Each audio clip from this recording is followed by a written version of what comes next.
আপনি একটা আসরে রয়েছেন, বন্ধুরা সবাই ঘুরে বেড়াচ্ছে, অথবা আপনি হয়তো কোনো হোয়াটসঅ্যাপ গ্রুপে আছেন।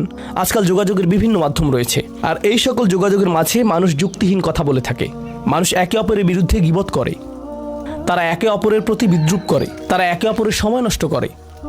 আর আপনি এর সাথে কোনো সম্পর্ক রাখতে চান না, তো আপনি কি করবেন? আপনি আসরটি ত্যাগ করবেন। কিন্তু আপনি প্রথমে একটা লেকচার দিবেন না যে এগুলো সবই অর্থহীন, তোমরা নিজেদের সময় নষ্ট করছো, আস্তাগফিরুল্লাহ, আমি তোমাদেরকে আল্লাহর দিকে ডাকছি এবং তওবা করতে আহ্বান জানাচ্ছি, তোমরা এই ভিডিওটি দেখো, আমি এই আসর ত্যাগ করছি না। অথবা আপনি কোনো পার্টিতে রয়েছেন আর বললেন, আস্তাগফিরুল্লাহ, তোমরা সবাই গীবত করছো, আমি এখান থেকে চলে যাচ্ছি।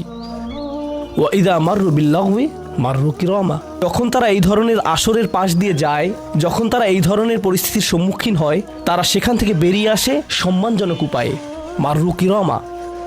অন্য কথায়, তারা তাদের নিজস্ব মর্যাদা রক্ষা করে। তারা এমন অবস্থা